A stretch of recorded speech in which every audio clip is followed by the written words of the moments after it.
Tell them I said.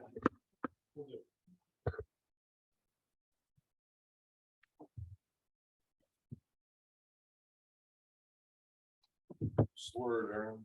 I'm ready to roll. Doing pretty good. Thank you.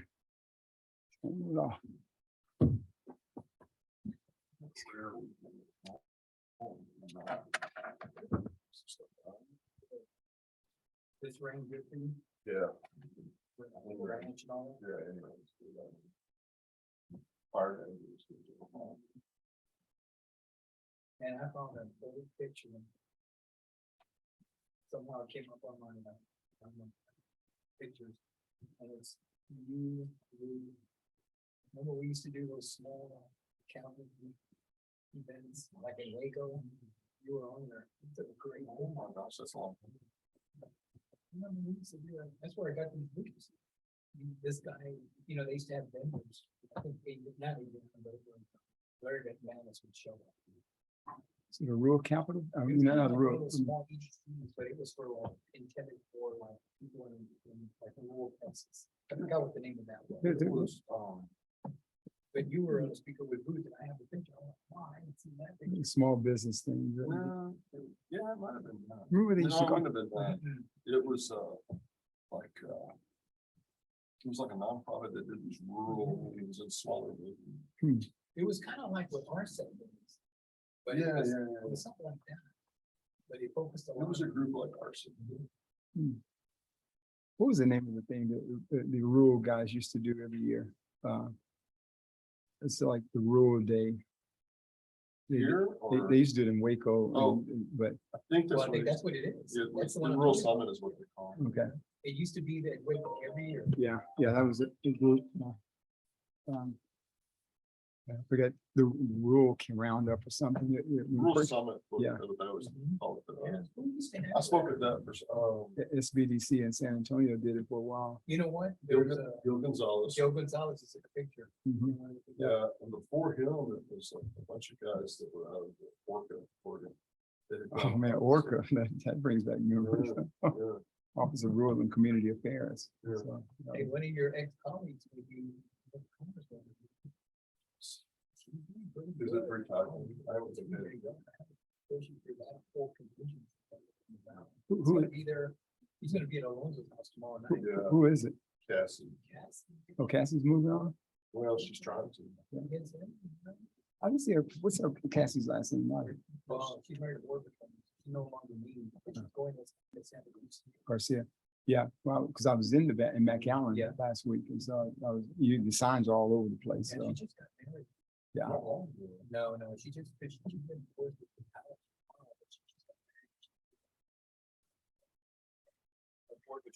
You know, there's mandatory retirement. So he just retired. Oh, with wow. the Del Rio. Yeah. Ready to roll. Good afternoon, all. This meeting is called to order. Mr. Trowman, does anyone sign up for public comment? Thank you very much. Good afternoon, Ms. Miller. Good afternoon. No cases to reconsider under agenda item 3. Correct. No cases.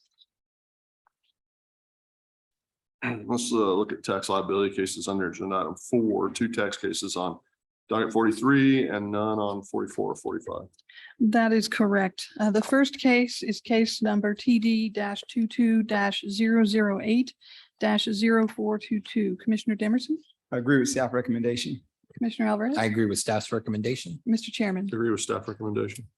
And the second case is TD-22-009-0422. Commissioner Demerson, I agree with staff recommendation. Commissioner Alvarez. I agree with staff's recommendation. And Mr. Chairman. Agree with staff recommendation. Thank you. No fair housing cases under agenda item 5. Correct.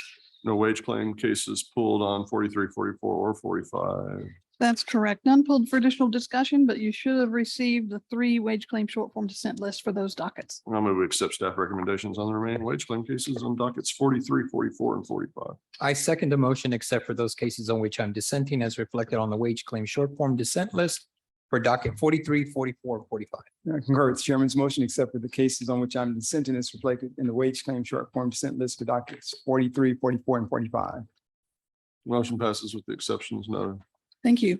Let's move to agenda item 7, consideration of unemployment insurance cases on docket 43. Please proceed when you're ready. Case number 2899504, Commissioner Dimerson. We should affirm the appeal tribunal decision. The employer's policy mandated masks at the workplace. The claimant prior to her final day was repeatedly warned about the requirement to properly wear her mask. On the claimant's last day of work, she was advised to go home after she was observed violating the employer's policy by having her mask pulled down low, only covering her chin. When the employer advised the claimant to go home, she did not clarify whether her job was in jeopardy and thereafter did not report to work the next day. By not reporting to work while work was still available, the claimant quit without good cause connected with the work. Hence, we should affirm the AT decision, voluntary leaving, no charge back. The AT decision should be reversed. The claimant was properly wearing her mask at work. On her last day, the president had an emotional outburst, cursed at the claimant, and sent her home. The president had a history of belittling the claimant, throwing materials around the office, and slamming charts on the desk. There was no other employee that could address the claimant's concerns regarding the president's inappropriate behavior, and she left the work because of the intolerable working conditions created by the president. Reverse the AT, no voluntary leaving charge back.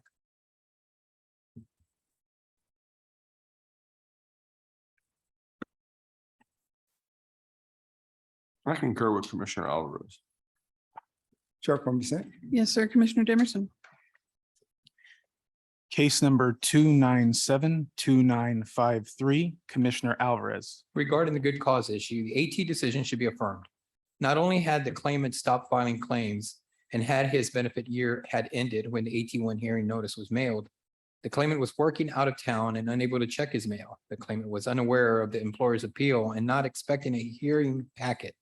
Additionally, the claimant should not lose his ability to testify on the merits of this case because there was a long delay in scheduling the employer's appeal for a hearing. The AT decision should be affirmed. The claimant established good cause for missing the hearing, and the case should be resubmitted for a summary of merits.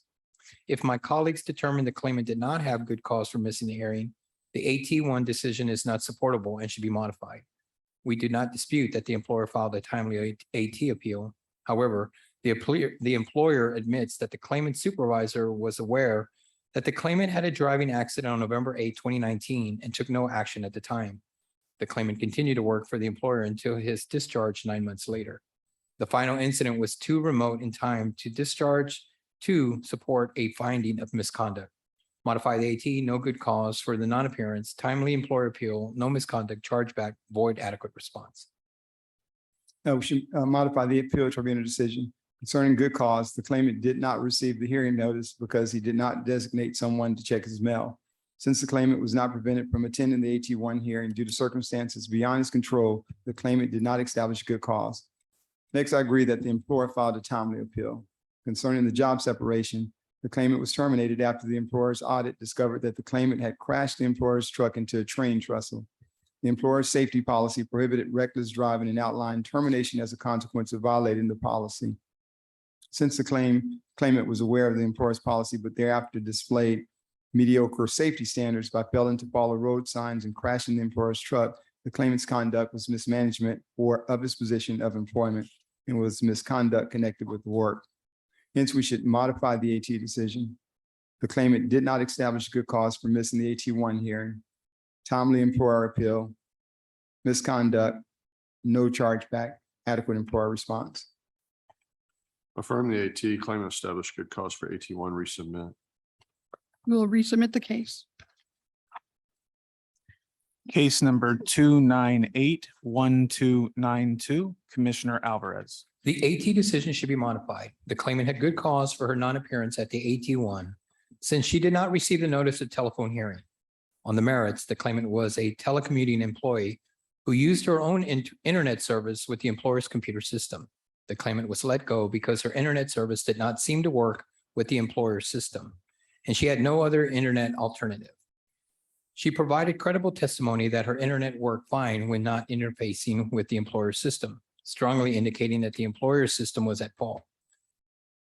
The incompatibility between the claimant's internet and the employer's system did not constitute misconduct connected with the work. Modify the AT, good cause for non-appearance at AT1, no misconduct, chargeback, void, adequate response. We should modify the appeal tribunal decision. First, it did not contest the good cause issue. Concerning the job separation, the employer's condition of employment required the claimant to provide her own internet service. Although the claimant was advised to obtain a new internet provider due to incompatibility with the employer's system, the claimant refused to switch providers because she had an outstanding bill with another internet provider in the claimant's area. Since obtaining a compatible internet connection was a condition of employment, the claimant's failure to comply with the employer's request due to personal circumstances constituted mismanagement of her position of employment and was misconduct connected with the work. Hence, we should modify the AT decision. The claimant established good cause for missing the AT1 hearing, misconduct, no chargeback, sever adequate employer response. Modify the AT, claim to establish good cause for AT1, misconduct, no chargeback, sever adequate response. Short form dissent. Yes, sir, Commissioner Alvarez. Case number 2981704, Commissioner Dimerson. We should reverse the appeal tribunal decision on good cause. The employer planned to participate in the hearing, but was prevented from doing so because the employer's representative found himself in a remote area without cellular service. In its appeal to the commission, the employer clarified that the employer's representative was called out into the field due to a client emergency. Because the employer was prevented from participating due to circumstances beyond its control, the employer established good cause for its non-appearance, and the case should be resubmitted for merits testimony. The AT2 decision should be affirmed. The employer received the hearing notice and was aware of the hearing date and time. The employer made no attempt to reschedule the hearing, and they were not prevented from participating in the hearing due to circumstances beyond their control. As such, the employer has not established good cause for missing the hearing. There is no evidence to disturb the underlying separation and chargeback ruling. Affirm the AT2 decision, no good cause, no voluntary leaving, chargeback. Reverse the AT, employer established good cause for AT1, resubmit. We will resubmit the case. Case number 3022103, Commissioner Dimerson. The AT decision is supportable based on the evidence currently available. The employer gave credible and consistent testimony that the company faxed a timely response to the notice of maximum potential chargeback on May 11th, 2020. Unfortunately, its only documentation of the timely faxing of the response is inconclusive, and TWC did not receive such a document from the employer at the time alleged by the employer. Since TWC was experiencing significant problems with the volume of claims, appeal calls, and faxes and regular mail in May of 2020, and the employer's phone records for that day would include the evidence of faxes sent, we should hold a rehearing to obtain testimony and other evidence concerning the employer's fax records for the day on which the company allegedly faxed its protest. The AT decision should be affirmed. The employer submitted a late response to the notice of maximum potential chargeback. While the employer may have submitted responses for other individuals within the appeal timeframe, there is no evidence that the employer successfully faxed the timely response for this claimant. The employer's testimony and evidence are insufficient to perfect an earlier response date. Affirm the AT decision, late employer response to the notice of maximum potential chargeback. Reverse the AT, timely response to the NMPC, resubmit. We currently have 3 different votes. I agree with the chairman. Thank you, sir. We will resubmit the case.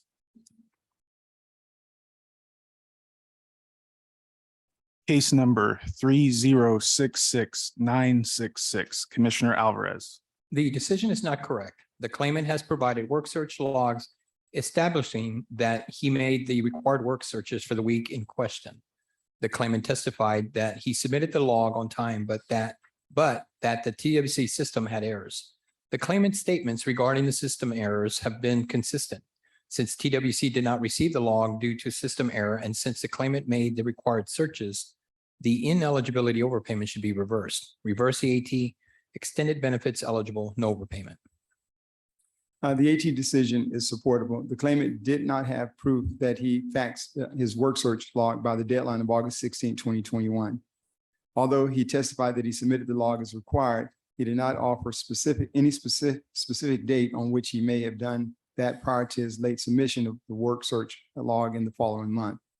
Accordingly, we should affirm the AT decision. The claimant is ineligible for extended benefits beginning July 25th, 2021, overpayment of $496. In the alternative, I would be willing to allow a rehearing to obtain phone or fax records from the fax machine used by the claimant.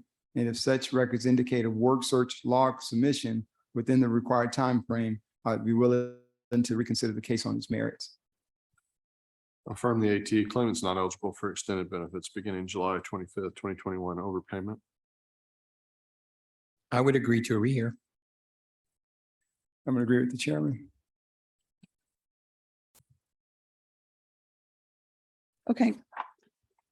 The majority vote is affirm. The claimant is ineligible beginning July 25th, 2021 overpayment.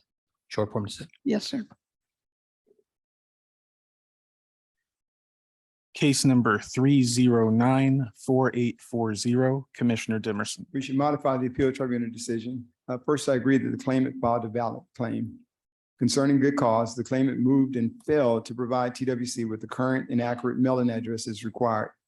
The claimant missed the appeal hearing because the hearing notice was mailed to her previous address of record. Since the claimant's non-appearance was caused by circumstances wholly within her power to control, she did not have good cause for a non-appearance.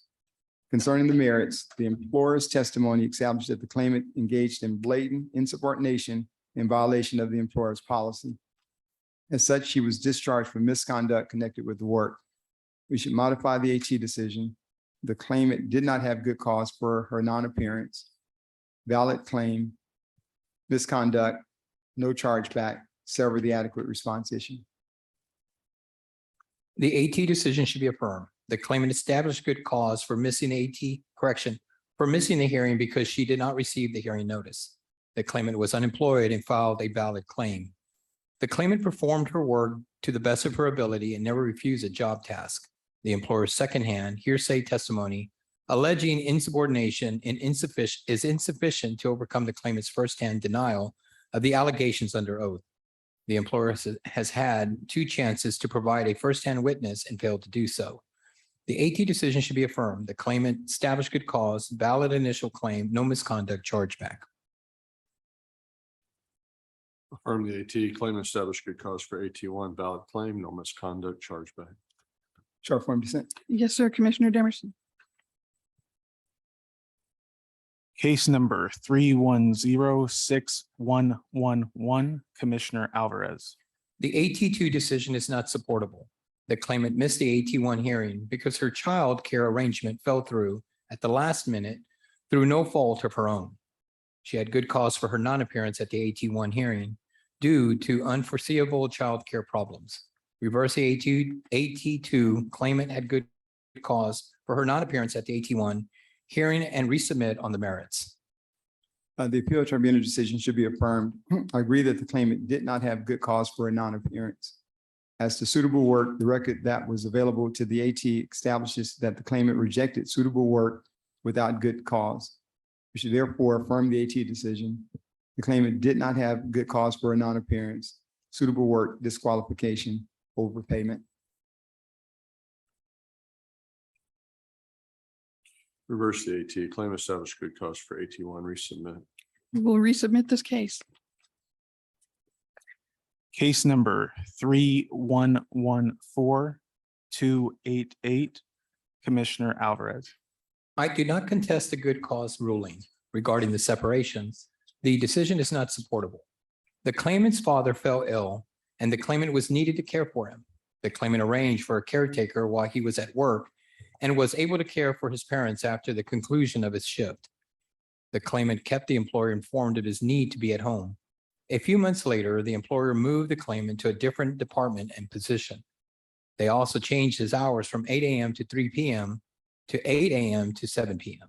The claimant again informed the employer of his needs to be home and was told to put his father in hospice. In accordance with appeal number 184-CA-78, the claimant had good cause to quit rather than accept a transfer to a new department position and increase in his hours, which had a substantial adverse effect on his family life. Modify the AT, good cause, no voluntary leaving, chargeback, void adequate response. The appeal tribunal decision should be modified. First, I agree that the employer had good cause for its non-appearance. As to the job separation, the claimant quit his job because his schedule did not align with his personal need to provide care for his ill father. While I empathize with the claimant, his resignation was for a reason that was not connected with the work. Accordingly, the claimant quit without work-connected good cause. We should therefore modify the AT decision. The employer had good cause for its non-appearance, voluntary leaving, no chargeback, sever the adequate response. Modify the AT, employer established good cause. For AT1, no voluntary leaving, chargeback, void adequate response. Short form dissent. Yes, sir. Commissioner Demerson. Thank you.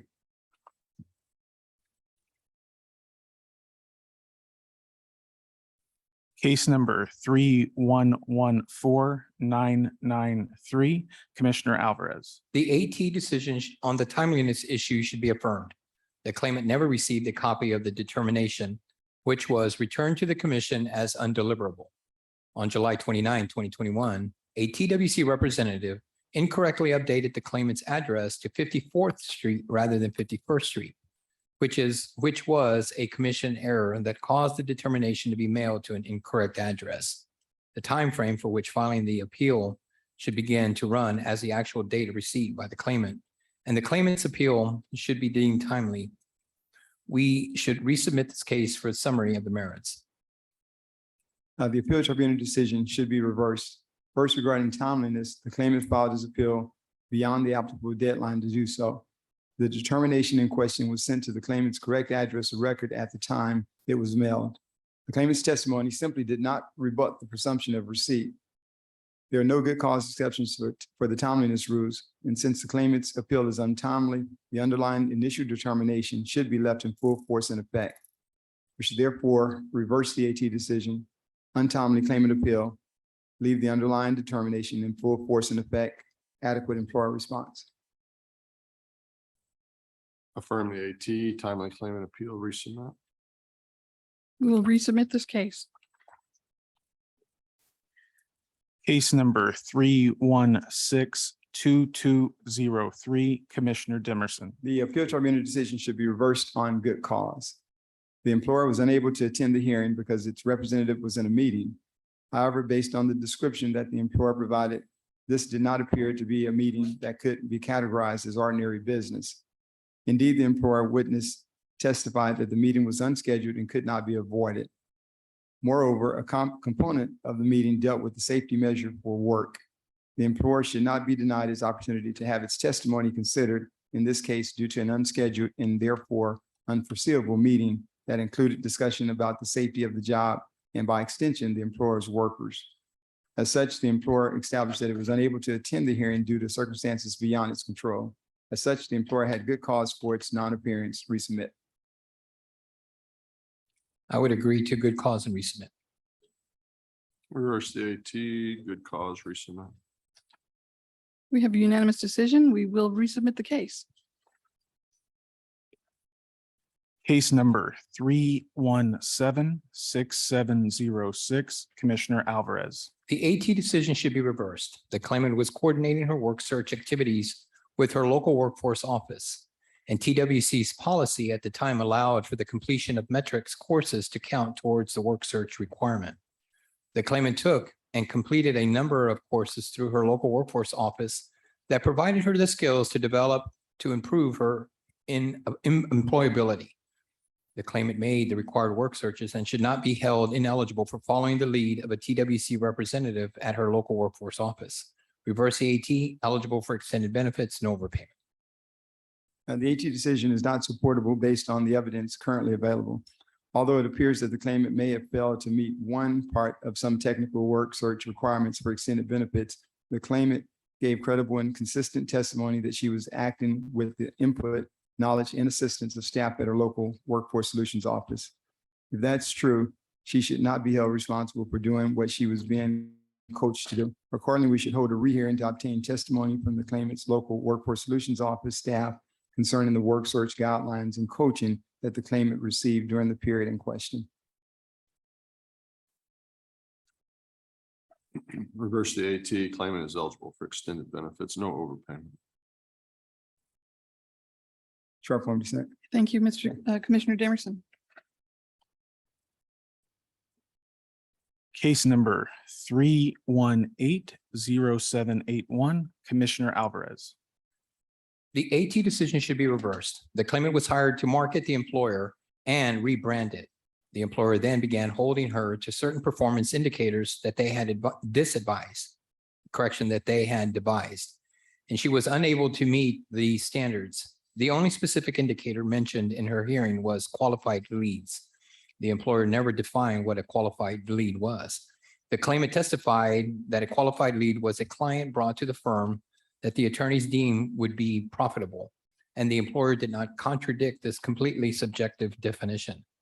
It should also be noted that while the parties were in dispute over whether there had been discussions about the claimant's performance, there was no disagreement that the claimant never received any written warnings or otherwise was put on notice that her performance was jeopardizing her job. The employer did not provide sufficient evidence that the claimant was not working to the best of her ability or that she had demonstrated an ability to meet these performance standards. Reverse the AT, no misconduct, chargeback. We should affirm the appeal tribunal decision. The claimant had been counseled about the employer's expectations. Because the claimant's performance decreased over time, she mismanaged her position of employment. We should affirm the AT decision. Misconduct, no chargeback.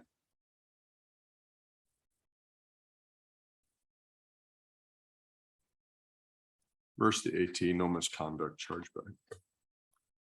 Short form dissent. Yes, sir. Commissioner Dimerson.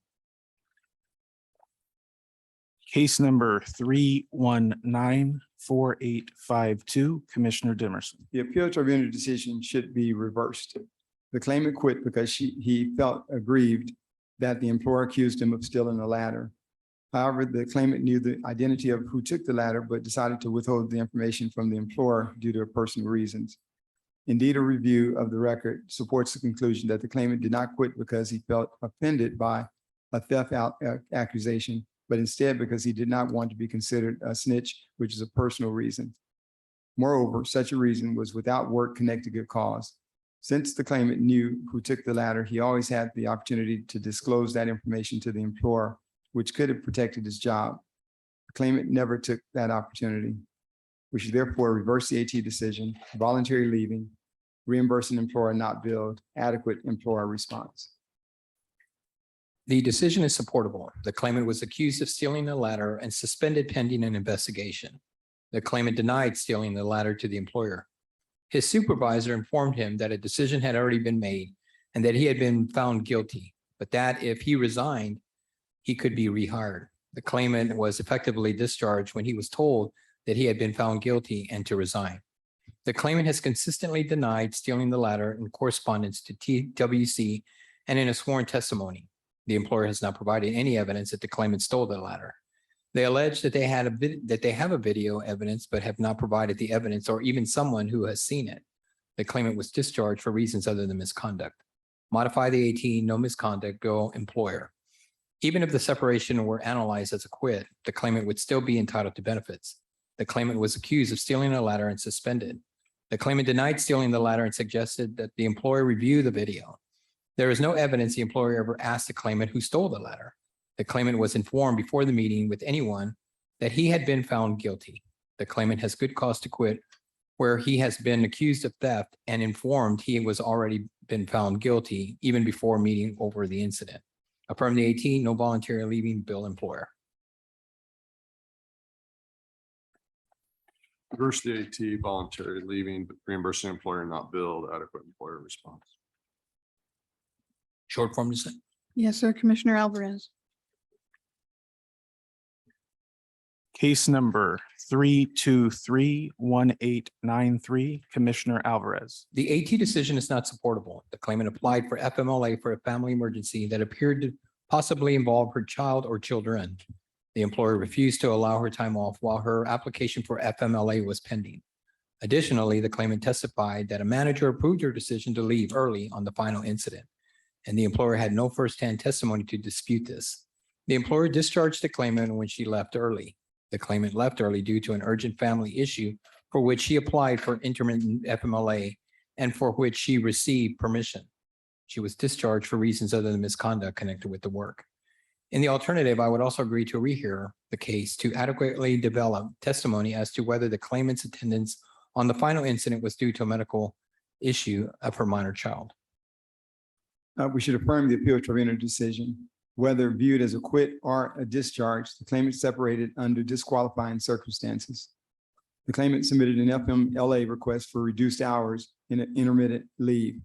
The same day she submitted her request and prior to providing any medical documentation, the claimant left work early, contrary to her supervisor's instructions and without approval of her FMLA request.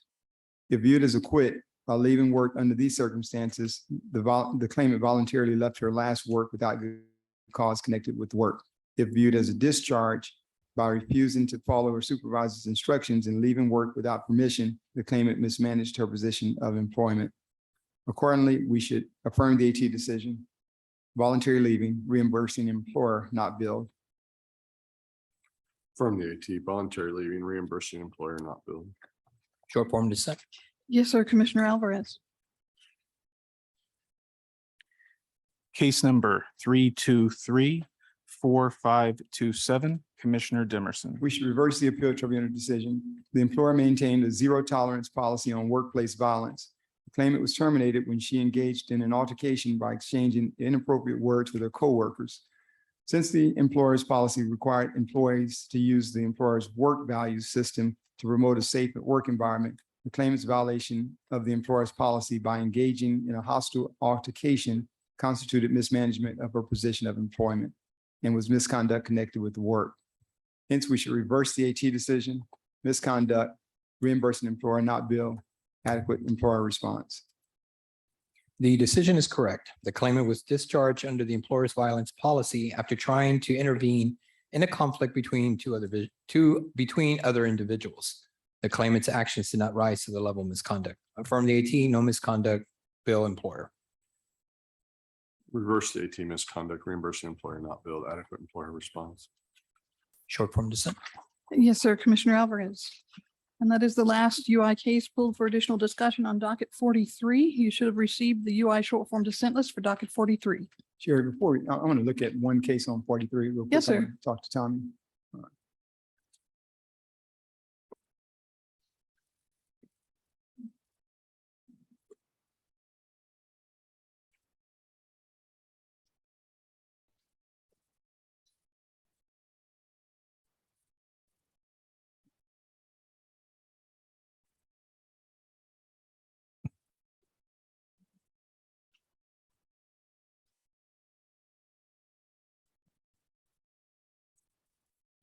Sure, I want to go back to case number 317-6706. It was the 12th case, I believe. 317-6706. Yes, sir, 317-6706. That's correct. On that one, I short form dissented, but I want to agree with Commissioner Alvarez and Chairman Daniels on that case. Okay, that would make it a unanimous decision. Correct. Which Thank- one? 317. Well, I guess Sherry can answer that question. I was going to answer. Oh, 317-6706. It's the 12th case. And what was the vote on that? Not ineligibles or eligible for EB benefits, no overpayment. So it becomes unanimous, claimant eligible, no overpayment. Thank you, sir. Thank you. So we're in the midst of the short form dissent.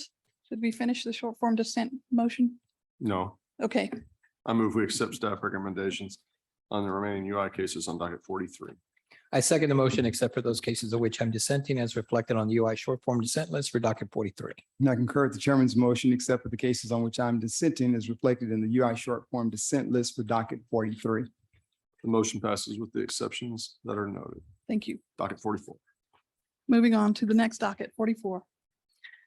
Case number 268-5158, Commissioner Dimerson. We should reverse the appeal tribunal decision. The claimant was discharged because she consistently failed to run background checks on prospective tenants.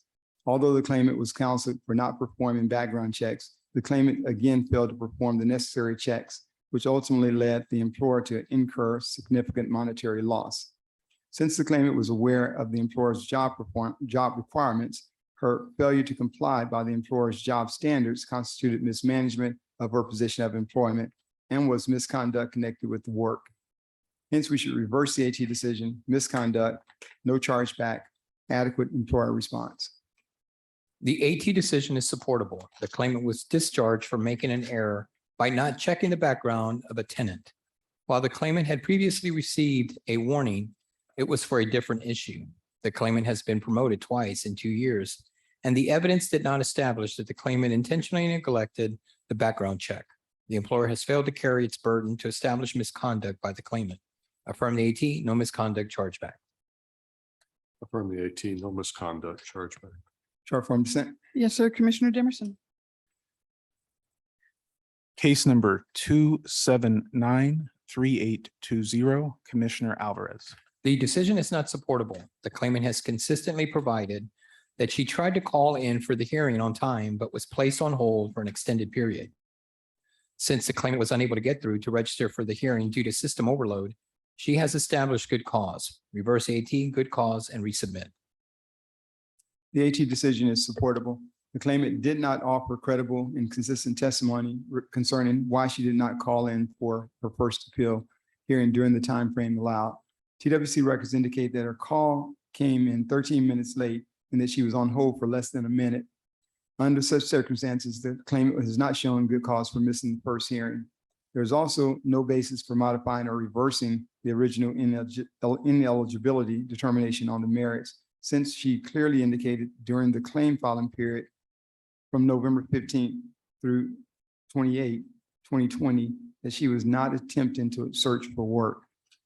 Accordingly, we should affirm the AT decision. The claimant did not have good cause to miss the first hearing.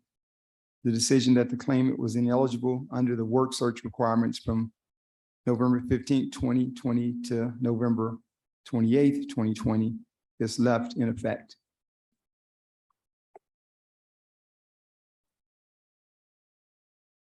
Yes, sir. Reverse the AT, claim established good cause for AT1, resubmit. We will resubmit the case.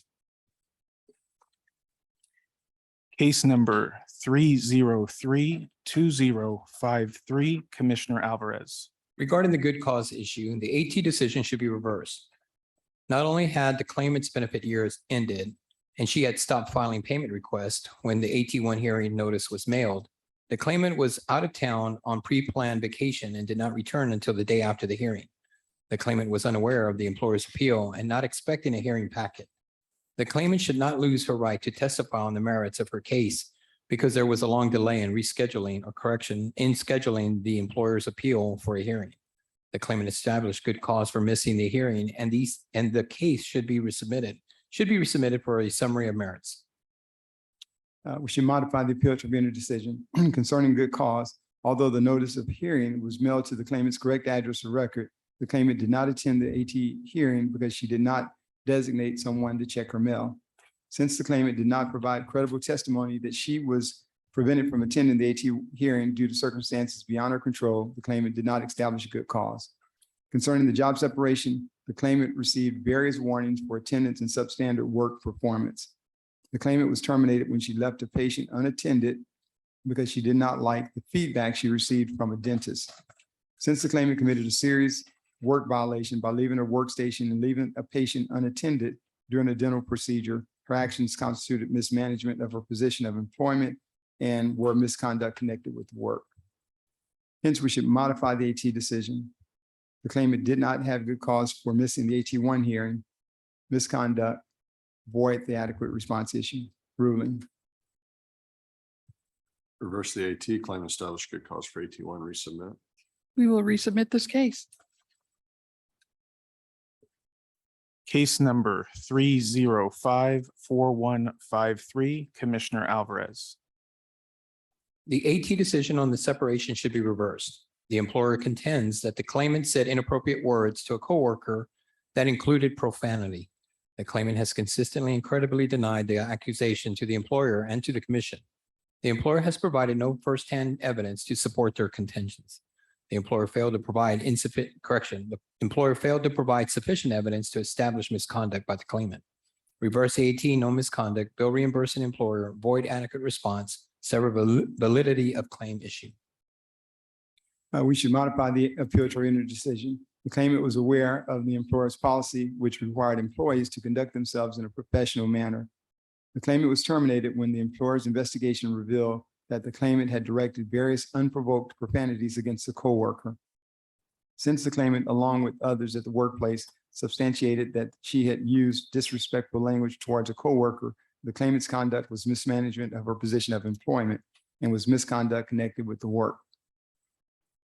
Hence, we should modify the AT decision, misconduct, reimburse an employer not billed, sever the validity of claim, and adequate employer response issues.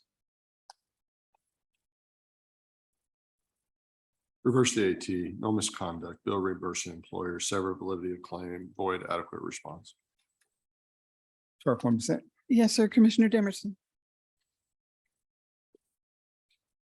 Case number 3060674, Commissioner Alvarez. The AT decision should be reversed.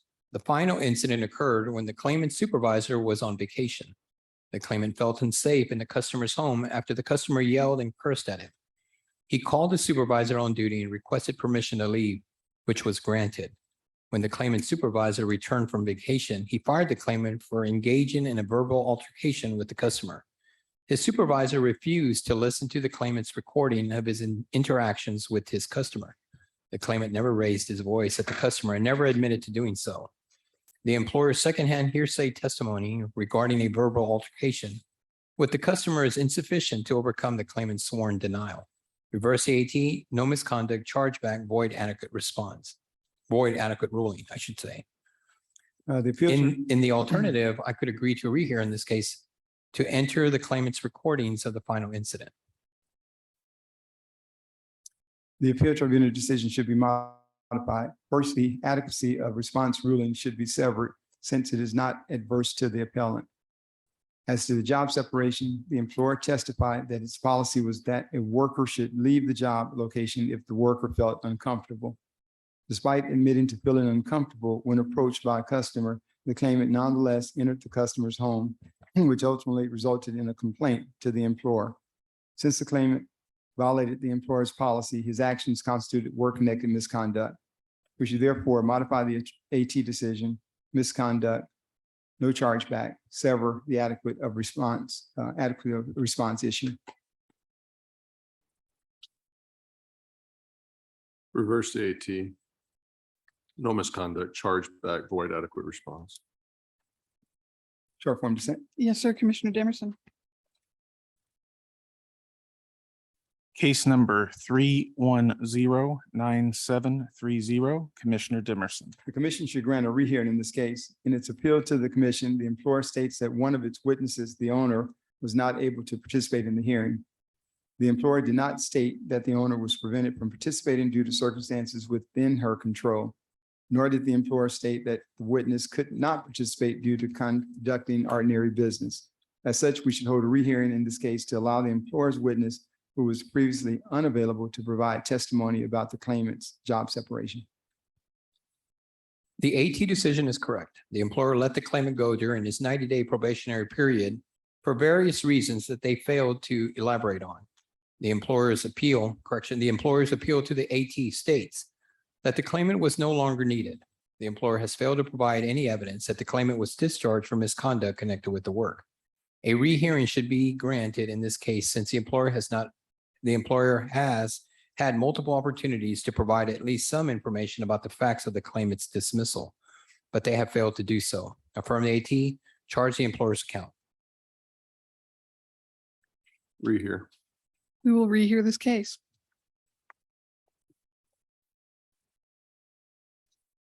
Case number 3111978, Commissioner Dimerson. We should reverse the appeal tribunal decision. The claimant was placed on a final warning for attendance issues. The warning was to be in place for 90 days and stated that if the claimant experienced additional unplanned or unscheduled attendance incidents, she was going to escalate through the corrective action process. The employer's policy stated that while on a final warning, if an employee accrued additional absences during the 90 days, she may be progressed to termination.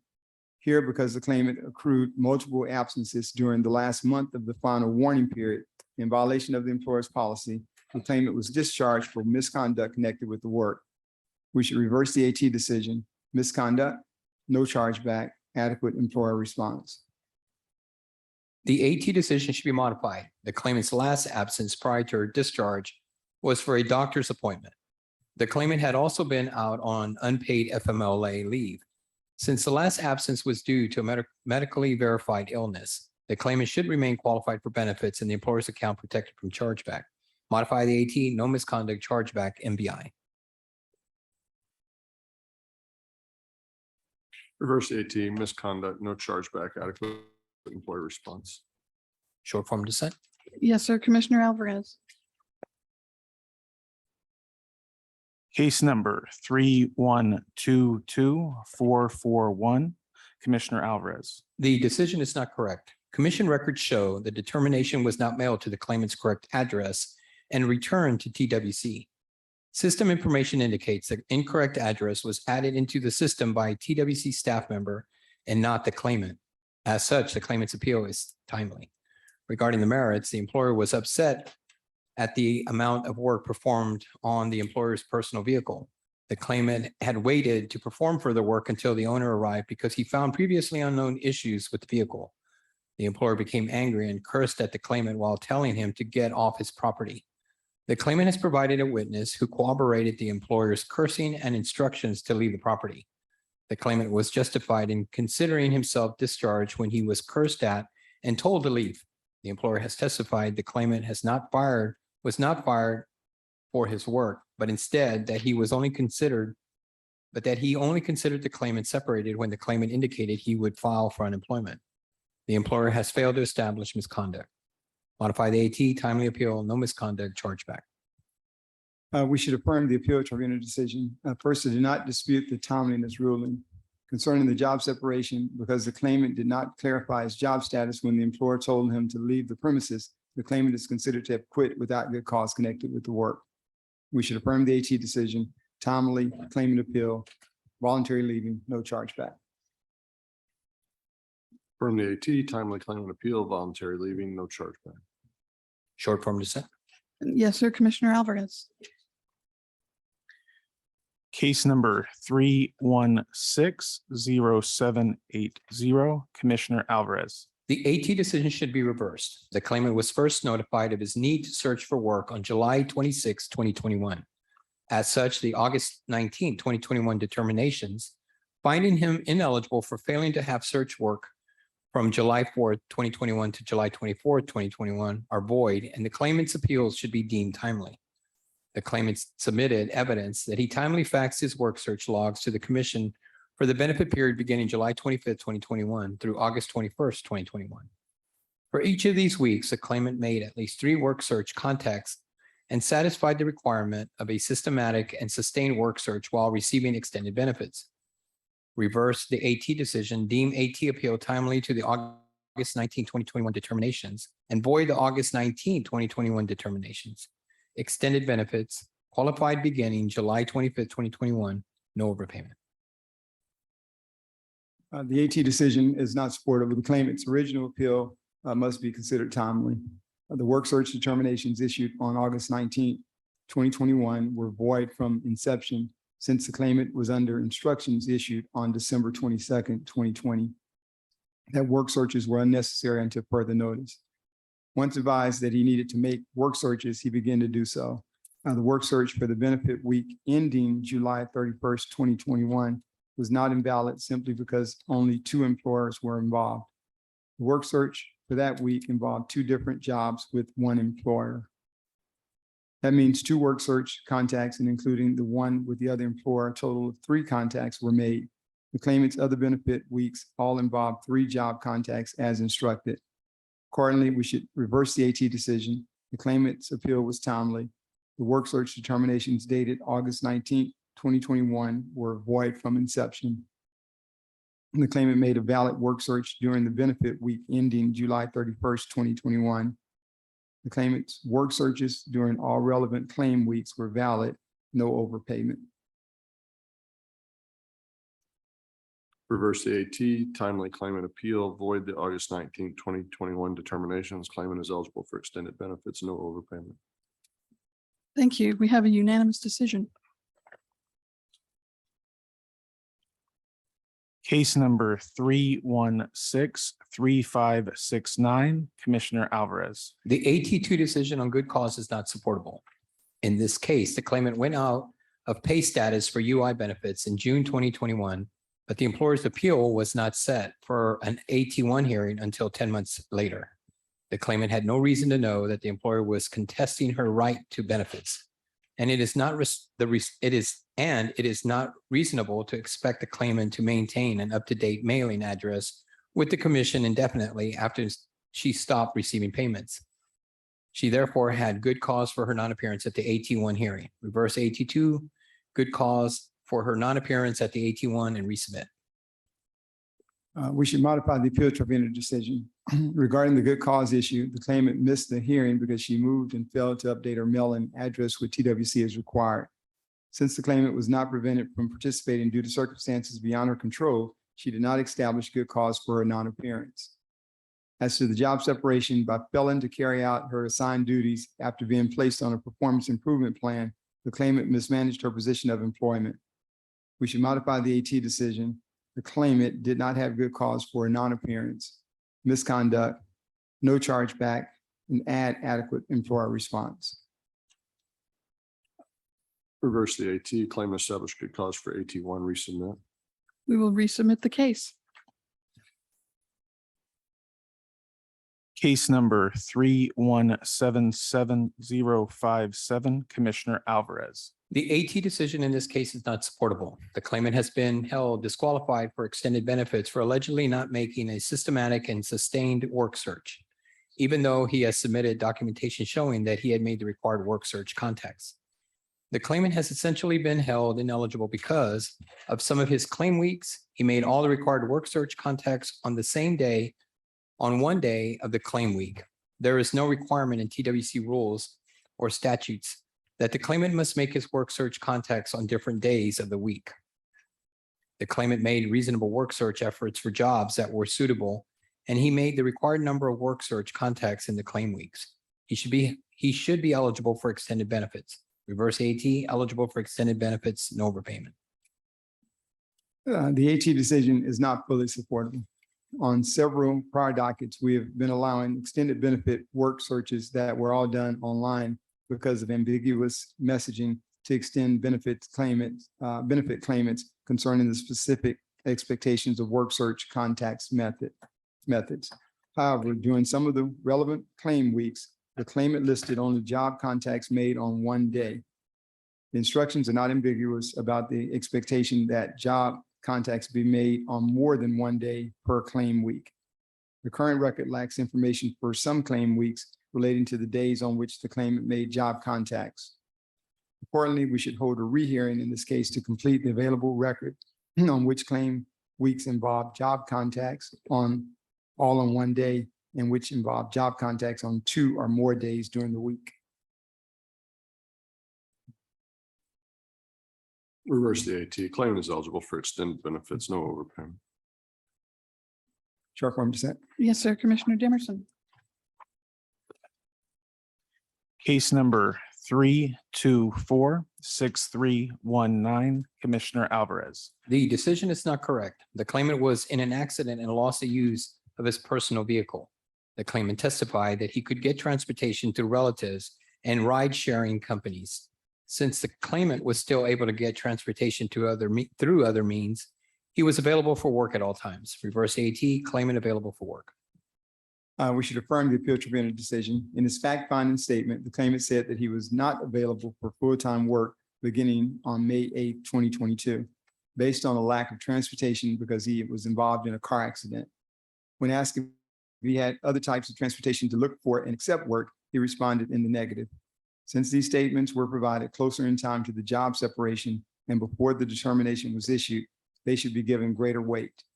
Thus, because the claimant was not available for work, we should affirm the AT decision. Availability, not eligible, May 8th, 2022 through July 2nd, 2022. From the AT, claimant not available for work, May 8th, 2022 through July 2nd, 2022. Short form dissent. Yes, sir. Commissioner Alvarez. And that was the last unemployment insurance case pulled for additional discussion on docket 44. You should have received the UI short form dissent list for docket 44. I'll move we accept staff recommendations on the remaining UI cases on docket 44, except for those cases on which I am dissenting. I second As the motion. reflected on Oh, I'm the UI shots. All right, short form dissent list for docket 44. I got the Demerson touch. I second the motion except for those cases on which I am dissenting as reflected on the UI short form dissent list for docket 44. I concur with the chairman's motion, except for the cases on which I'm dissenting as reflected in the UI short form dissent list for docket 44. Motion passes with the exceptions noted. Thank you. Let's move to docket 45. Yes, sir. Docket No. 45. Case number 282-0146, Commissioner Alvarez. The claimant has provided a doctor's note which clarifies that at all times he has been able and available for work. The doctor's note was created after the commission decision to clarify the claimant's medical restrictions. As it is new evidence and was not in existence and could not have been provided earlier and would change the outcome of this case, the claimant has met all the three requirements for granting a motion for rehearing. Grant motion for rehearing. We should deny the claimant's motion for rehearing. While the claimant has submitted new evidence, he has not provided a compelling reason for not having provided such medical documentation earlier. Accordingly, because the claimant has not met the three required criteria, we should deny the claimant's motion. Deny the motion for reading. Short form dissent. Yes, sir. Commissioner Alvarez. Case number 289-7255, Commissioner Demerson. We should modify the AT decision. First, I do not dispute the good cause finding. Next, I agree that the claimant filed a valid claim. Concerning the job separation, the employer prohibited employees and clients from entering the workplace if they were sick and had a possible COVID-19 infection. The claimant was separated when she arrived sick at the workplace and was thereafter advised by a doctor to forego working for the remainder of the work week. Since the evidence suggests that the claimant's separation arose from her medically verifiable illness, we should modify the AT decision. The claimant did not establish good cause for missing the AT1 hearing. Valid initial claim, no misconduct, no chargeback, MVI. Ms. Miller, I would agree. Commissioner Demerson.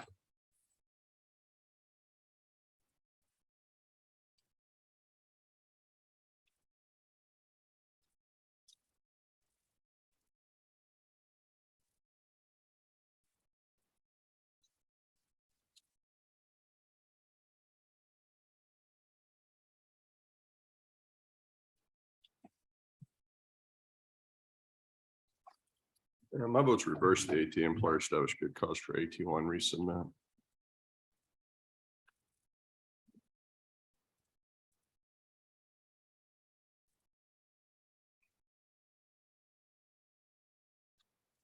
Second.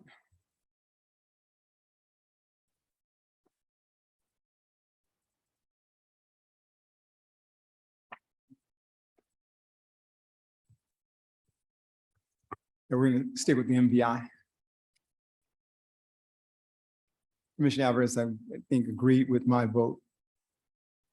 Yes, the majority vote is employer did not establish good cause, claimant filed a valid claim, qualified for benefits, employer not charged, and pay and protract MVI. Short form dissent. Yes, sir.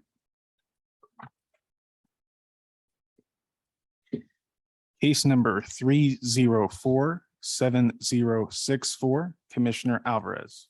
The AT decision should be reversed. We previously voted on docket 42 that the claimant established good cause for missing the first hearing. Regarding the separation, the employer made the decision to change the claimant's position from office manager to recovery advocate. Since the employer offered continuing work, whatever performance issues that prompted, the change did not rise to the level of misconduct. However, the change required a move from a day shift to a night shift, which was a significant change in the claimant's hiring agreement. The employer already knew that working nights negatively affected the claimant's health condition. The claimant never agreed to work nights on a permanent basis.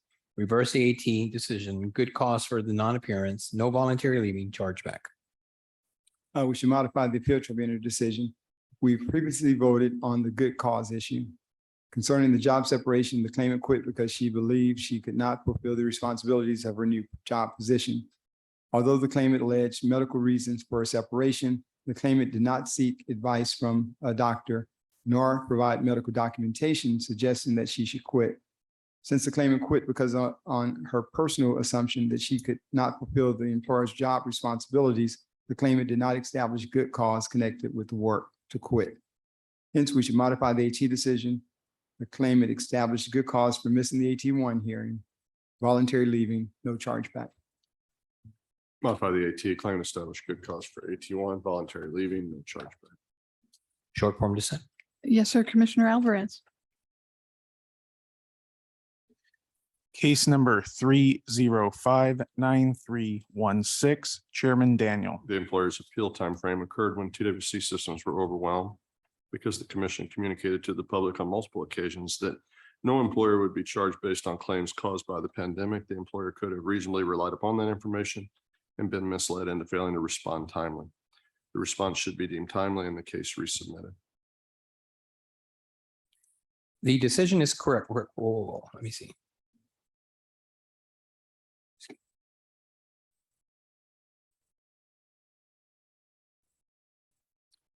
The decision is correct. The notice was mailed to the employer on May 14, 2020. The employer did not file a response until over a year later on October 1st, 2021. The employer's reasons for filing a late response was that he had trouble calling into TWC and he had correction. Let me get this back.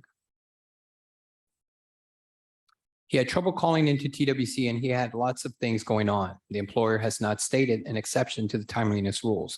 Affirm the AT late response to notice of maximal potential chargeback.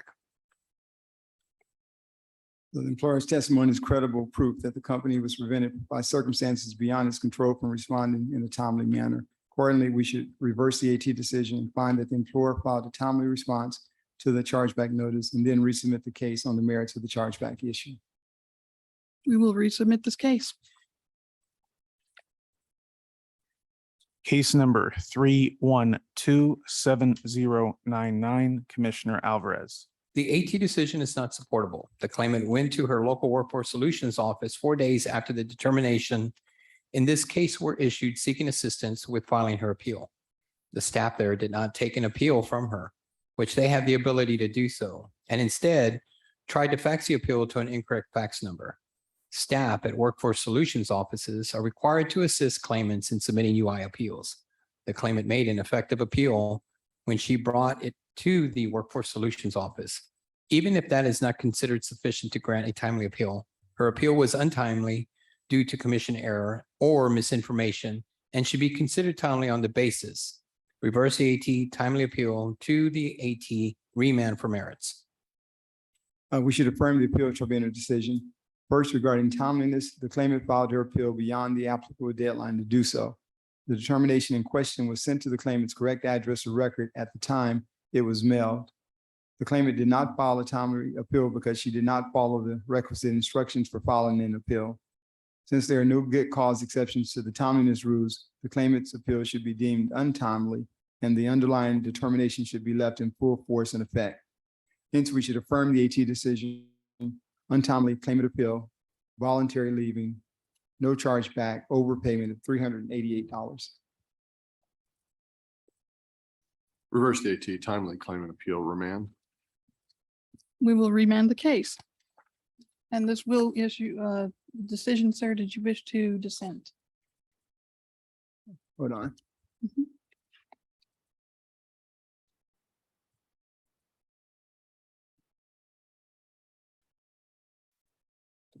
So we're remanding, Yes, sir. short form dissent. Yes, sir. Okay. Thank you. Case number 3153045, Commissioner Alvarez. The AT decision should be reversed. The claimant's appeal was timely because she filed a change of address with TWC within the appeal period. On the merits, the claimant made a bare statement that she sold her car without any further elaboration. There was no development of the record as to whether the claimant bought another car or had another reliable means of transportation. There was no development of the record regarding the claimant's work search efforts in support of the conclusion that the claimant removed herself from the labor market. there is insufficient evidence to support a conclusion that the claimant's unemployment was no longer a result of the pandemic. Reverse the AT, timely appeal to the AT, PUA eligible beginning 3/22/20, no PUA ineligibility. The AT decision should be modified. The claimant's address change of December 31st, 2020 may be considered a timely appeal from the initial determination dated December 17th, 2020. On the merits of the PUA issue, the claimant lost coverage under the PUA program when she sold her car, which was her only attachment to the self-employment market. Since she was no longer self-employed as of the end of September 2020, her ineligibility for PUA benefits should begin as of Sunday, September 27th, 2020. Accordingly, we should modify the AT decision. The claimant's appeal was timely. The claimant is ineligible for PUA benefits beginning September 27th, 2020.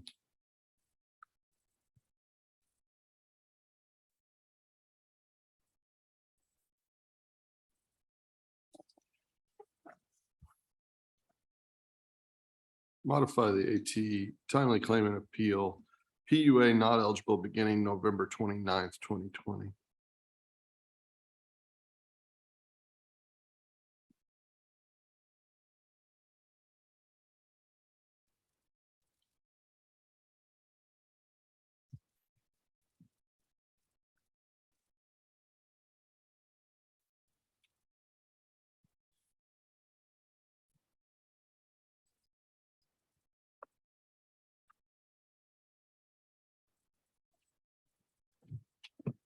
Chair, we're going to be okay with going with the chairman's date of November 29th, if I'm not mistaken. So PUA not eligible beginning November 29th, 2020, timely appeal. Okay.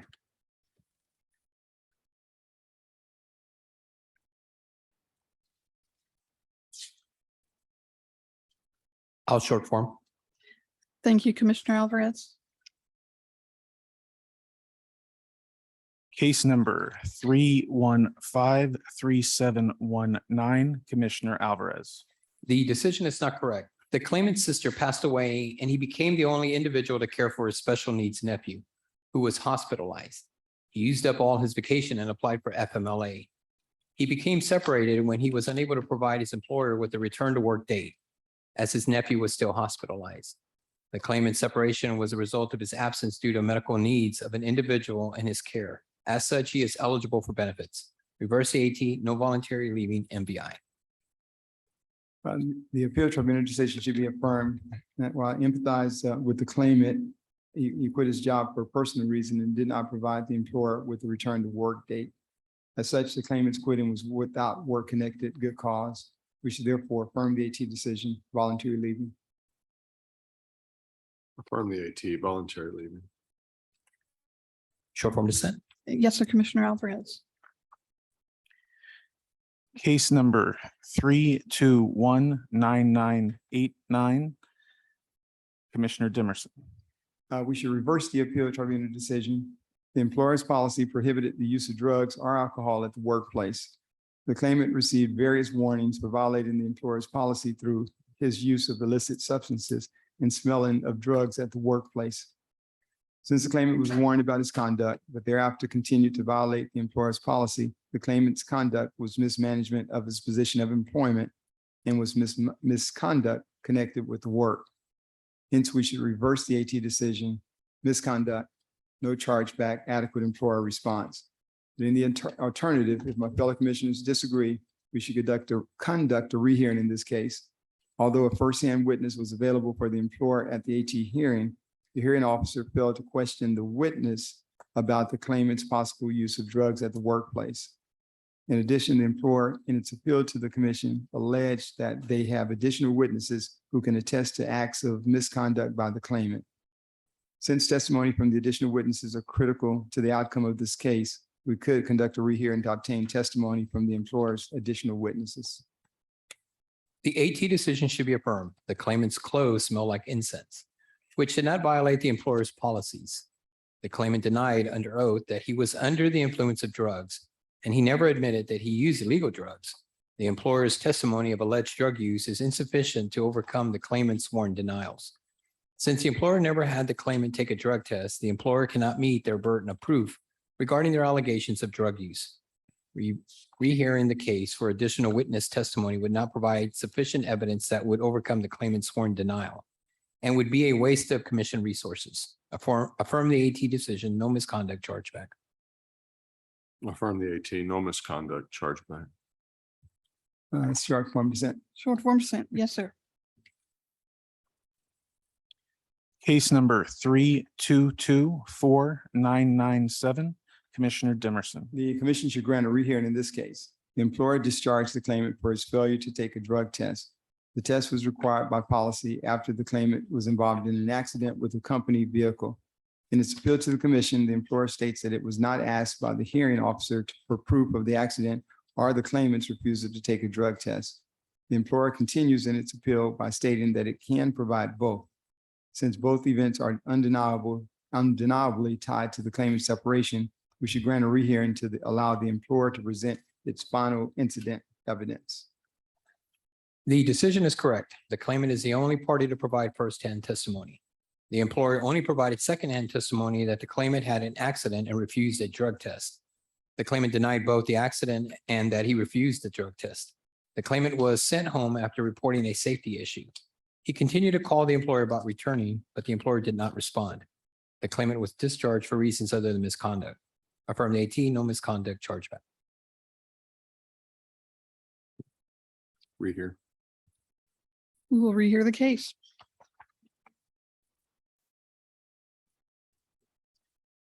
Case number 3228617, Commissioner Alvarez. The decision is not correct. The claimant is the only party to provide testimony. The claimant was in a discussion with her supervisor regarding the location of her master key. After the conversation, the claimant sent her supervisor a text explaining the location. The employer has alleged that they understood this text message to be a quit. The employer's alleged misunderstanding is not reasonable. The claimant that same day had emailed the employer explaining that she was scheduling a doctor's appointment to prove that she was physically capable of performing the job. Further, the claimant was immediately in contact with the employer and sent several messages stating that she was not quitting. Given that the claimant's immediate and consistent affirmations to the employer of her intent to keep working, it was unreasonable for the employer to assume anything else. Reverse AT, no misconduct chargeback.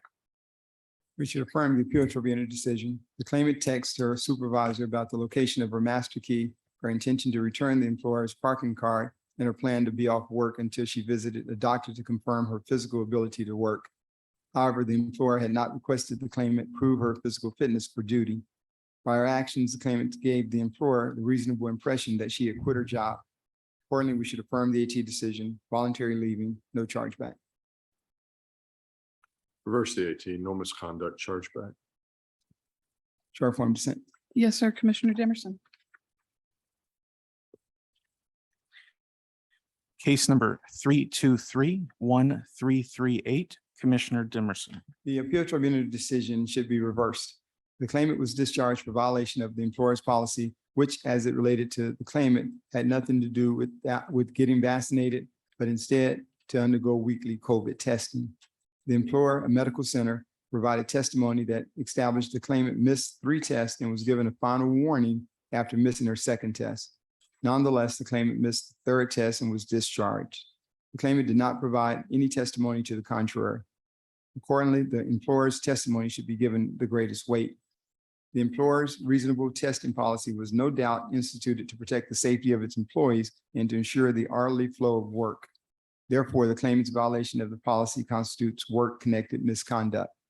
As such, we should reverse the AT decision, misconduct, reimbursing employer not billed, adequate employer response. The AT decision should be affirmed. As part of her vaccine exemption approval, the claimant agreed to take weekly COVID tests. The claimant took a test on January 15, 2022. The claimant informed the employer she could not make the next test and was told it was okay to take her next test on January 23rd, 2022.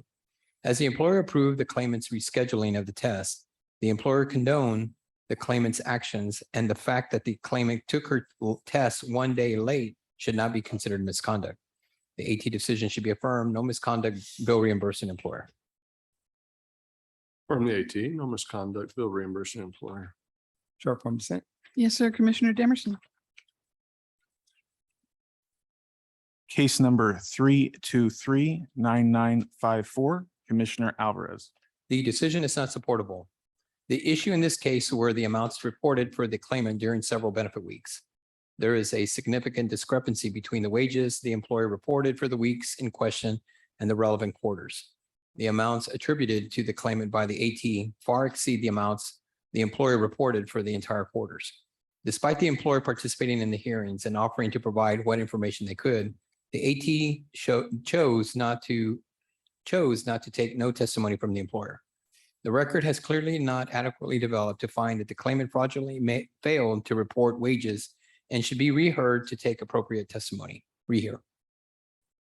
Agree with that. So the AT decision is not supportable based on the information currently available. While it seems clear that the claimant wrongfully failed to report certain earnings while filing for PEUC benefits, hearing officer failed to obtain sufficient information on specific earning amounts or on what part of the benefits overpayment the claimant may have already repaid. Specific information regarding the claimant's actual gross wages for what we're doing, which claim weeks is needed in order to establish the amount that the claimant was overpaid. And more information is needed regarding the claimant's allegation that she has already repaid some of the overpayment amount. Accordingly, we should rehear the case in order to obtain additional testimony from the claimant regarding her earnings during specific claim weeks, as well as testimony from an employer representative regarding those earnings. And finally, information from both the claimant and our UI division regarding what amount of overpayment benefits, if any, the claimant has already repaid. Once that evidence is in the record, the case can be resubmitted. Rehear. We will rehear the case. Case number 3267853, Commissioner Dimerson. We should modify the appeal tribunal decision. Facts are not in dispute. Claimant was involved in 2 preventable accidents within a 12-month period. The employer followed its disciplinary policy and placed the claimant on a final warning after his first preventable accident. While there may have been a delay in discharging the claimant, the claimant supervisor testified that he had asked for a review of the case to see if it really warranted discharge. Under commission precedent, since the delay resulted in part from the employer's desire to protect the claimant from a possibly erroneous separation decision, the separation was not too remote in time. Accordingly, since the claimant violated the employer's policy, we should modify the AT decision, misconduct, no chargeback, sever the adequate employer response. The AT decision should be reversed. Both the employer and the claimant agreed that the incident that led to the claimant's separation occurred on February 3rd, 2022. However, the claimant was not discharged for this incident until April 14th of 2022, which was approximately 2.5 months later.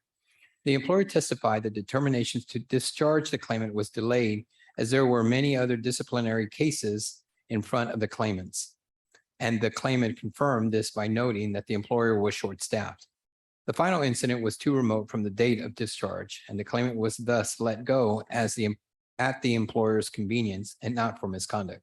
Reverse AT, no misconduct, chargeback, void, adequate response.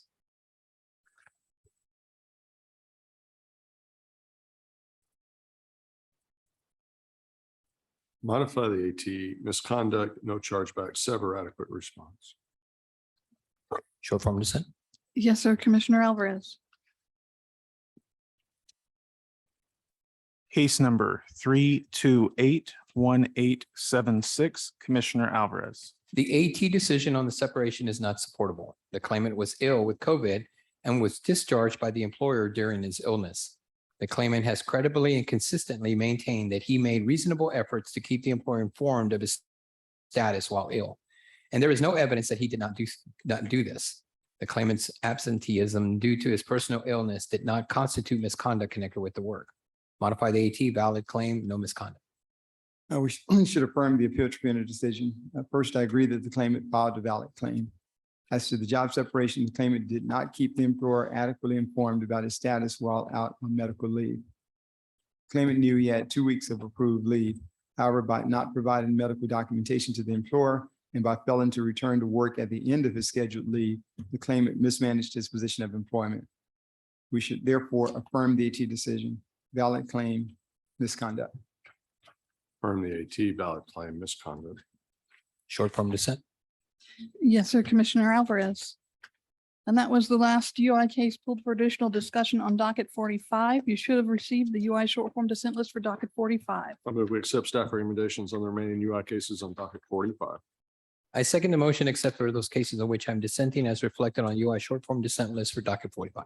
I concur with the chairman's motion, except for the cases on which I'm dissenting as reflected in the UI short form dissent list for docket 45. Motion passes with the exceptions noted. Thank you very much. Thank you. This brings us to the end. Guys. Agenda items 3 through 7. We'll take a short break.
Call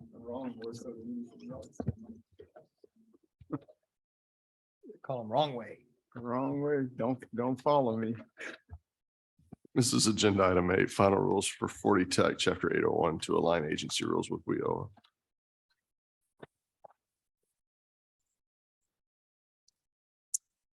Good morning, Chairman Daniel, Commissioner Alvarez, Commissioner Demerson, and Mr. Cerna. For the record, I'm Joel Mullins with the Workforce Development Division. Commissioners, before you today for your consideration and adoption are final rule amendments to Chapter 801 Local Workforce Development Boards. On August 23rd of this year, the Commission approved proposed amendments to TWC's Chapter 801 rules regarding general WIOA conformity, required board partners, the definition of veteran, and digital and financial literacy. The proposed rule amendments were published in the September 9th issue of the Texas Register for a 30-day public comment period, and no comments were received. Additionally, staff conducted a 4-year rule review of Chapter 801 in accordance with Texas Government Code Section 2001.039 and determined that the initial reasons for adopting the chapter still exist and that the chapter is still needed. Today, staff recommends adopting the amendments to Chapter 801 and requests the ability to make minor non-substantive changes to the document in order to comply with publication requirements of the Texas Register and the Office of the Secretary of State. And I'm happy to answer any questions. None here, Chairman. None here. Is there a motion? I move that we adopt the final rule amendments to Chapter 801 Local Workforce Development Boards as recommended by staff. Second. Been moved and seconded. We're unanimous. Great, thank you.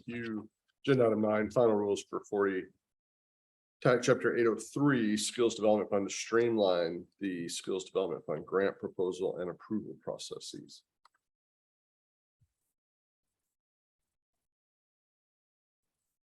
Good afternoon, Chairman Daniel, Commissioner Alvarez, Commissioner Demerson, and Mr. Cerna. For the record, I'm Janine Diabaparea with the Office of Employer Initiatives. Commissioners, before you today, your consideration and adoption are final rule amendments of Chapter 803, the Skills Development Fund. On August 23rd, 2022, the Commission approved proposed amendments to TWC's Chapter 803 rules regarding the inclusion of the streamlined grant proposal and approval process for the Skills Development Fund grant. The proposed rule amendment were published on September 9th, 2022, issued at the Texas Register for a 30-day public comment period. No comments were received. Additionally, staff conducted a 4-year rule review of Chapter 803 in accordance with the Texas Government Code, Section 2001.039, and determined that the initial reasons of adopting the chapter still exist and that this chapter is still needed. Staff recommends adopting the amendments to Chapter 803. Should the Commission adopt these rules, staff requests the ability to make minor non-substantive changes to the document in order to comply with publication requirements of the Texas Register and the Office of the Secretary of State. Thank you. And do you have any questions? Any comments or questions? None here, Chairman. None here. Is there a motion? I move that we adopt the final rule amendments to Chapter 803 Skills Development Fund as presented by staff. A second. Been moved and seconded. We're unanimous. Thank you. Thank you. This is agenda item 10, final rules for 40 Tech, chapter 807, career schools and colleges to implement House Bill 3387, Texas Legislature regular session.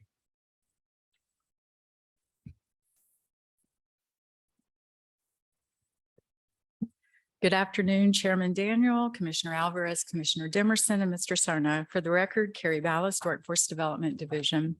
On July 12th, the Commission approved the proposed rules in Texas Administrative Code, Chapter 807, Career Schools and Colleges.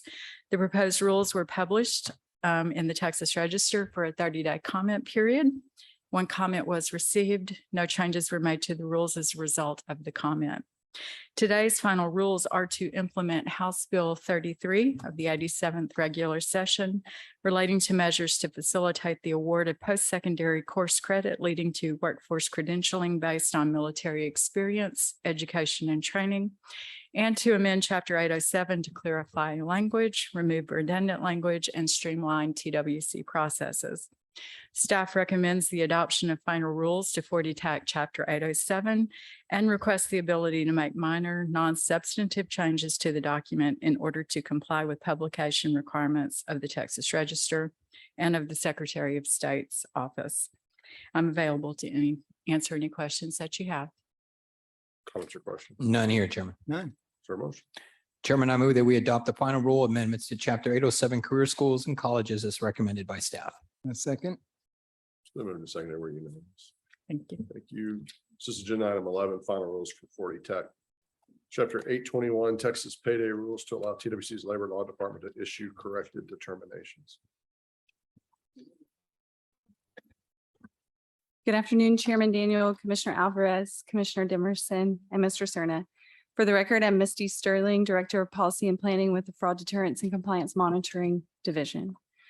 Commissioners, before you today for your consideration and adoption are final rule amendments to Chapter 821 Texas Payday Rules. In an open meeting on August 23rd, 2022, the Commission approved proposed amendments to TWC's Chapter 821 rules regarding the issuance of corrected determinations. These amendments to Chapter 821 will allow staff to issue corrected determinations within the 21-day period before the determination becomes final unless an appeal is filed. If a corrected determination is issued, it will replace the order requiring correction and the 21-day appeal period will start over again so as not to impinge on either party's due process rights. The rules also contain a slight restructuring of the appeal section to clearly follow the corrected determination section. The proposed rule amendments were published in the September 9th issue of the Texas Register for the 30-day public comment period. No comments were received.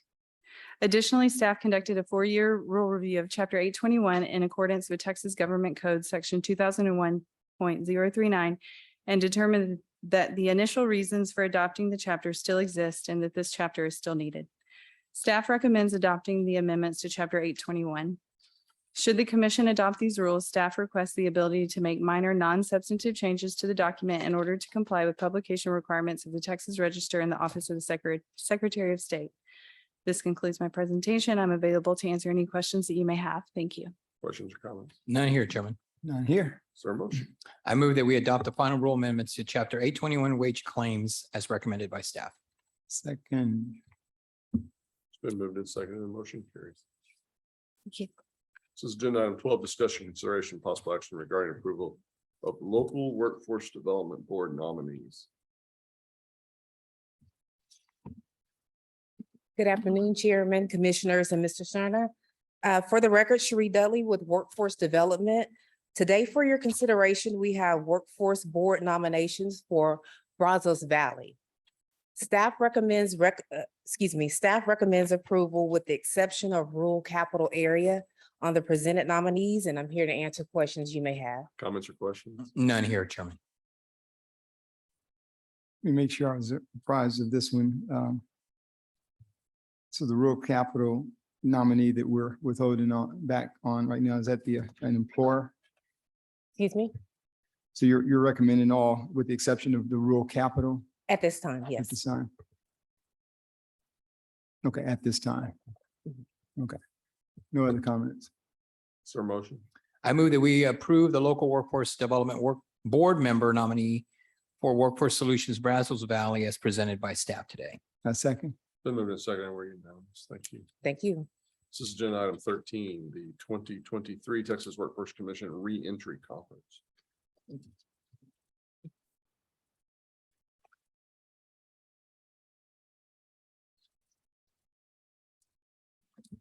Good morning, Chairman. Good afternoon, Chairman Daniel, Commissioner Alvarez, Commissioner Dimerson, and Mr. Cerna.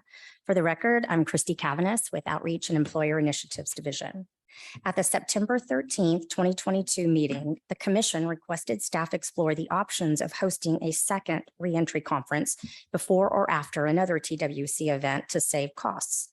Commissioner Dimerson mentioned the Texas Conference for Employers held at various locations throughout the state as a possible option, assuming the events remained separate and the agendas were not integrated. TWC Executive Director Ed Cerna asked for time to analyze the conference options and the opportunity to return to the Commission for review. Staff has reviewed all TWC employer-focused conferences in coordination with conference planning. The venue hosting the TCE in Arlington, Texas, has the capacity to hold a reentry conference on October 16th, 2023, the day before the actual conference. Meeting room rental and refreshments for 250 attendees are estimated at $22,538. The food and beverage cost will be covered entirely with a $70 registration fee. Assuming the unused IKEA funds of $7,000 from the 2022 conference can be applied to the 2023 conference, the total cost to TWC would be approximately $5,500. We have worked with finance and believe we will be able to allocate some of the room and AV costs to vocational rehabilitation. And then the remaining balance, estimated at $3,000, could be paid from agency general revenue. Staff seeks direction regarding the following: holding the 2023 reentry conference on October 16th at the Arlington Expo, charging a registration fee to cover costs associated with providing food and beverage during the meeting time, and identifying and allocating funds to cover the estimated $5,500 balance for the room and audiovisual needs. Do you have any questions? Comments or questions? Yes, I just want to, Christy, I always love when you do presentations. So thank you. Holding the 2023 reentry conference is going to be August 16th, right? Arlington Expo. Just want to clarify that. Charging a registration fee to cover costs associated with providing food and beverages during the meeting time. Yes. It's going to be included. Yes. Okay. And identifying and allocating funds to cover the estimated $5,500 balance for the room and audiovisual needs, right? Yes. Okay. Say we're looking forward to actually helping with the marketing and outreach efforts associated with the TCE conferences as well. So I think good work in that regard. Yeah, I think it will be really successful. I think this is a great partnership. Is there a motion? Yes, and I just wanted to clarify that we are using the 7,000 unused from the IKEA Yes, sir. reserve. Okay, perfect. Okay, then I will make a motion, and that motion is I move that we approve holding the 2023 reentry conference on August 16th in Arlington Expo, charging a registration fee to cover costs associated with providing food and beverage during the meeting time, and identifying and allocating funds to cover the estimated $5,500 balance for the room and audiovisual needs. Second. It's been moved and seconded. Where you now? Great. Thank you. Thank you. It's agenda item 14, fiscal year 2023 internal audit plan.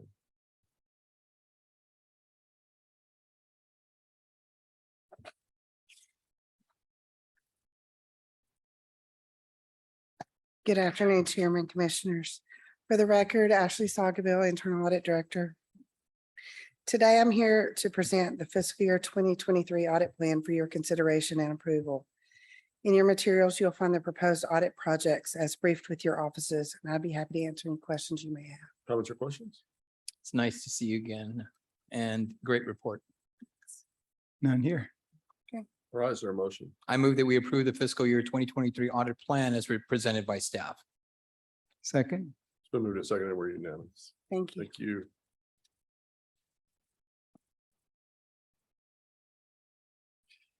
I just want to see how far you'd walk before I started talking. I think we should have them play music when they walk up here. I don't know, it gets kind of quiet.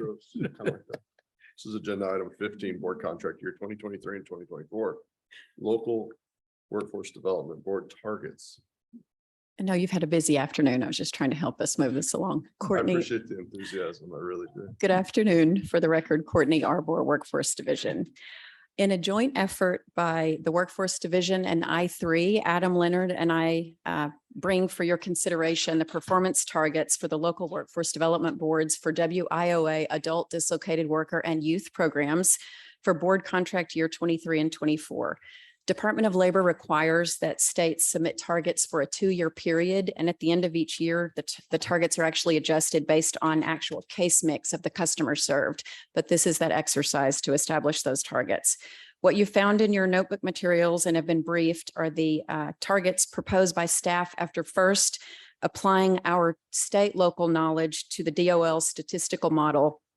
And second, discussing with the boards the targets that we would propose and getting their considerations for anything locally that we might not have considered.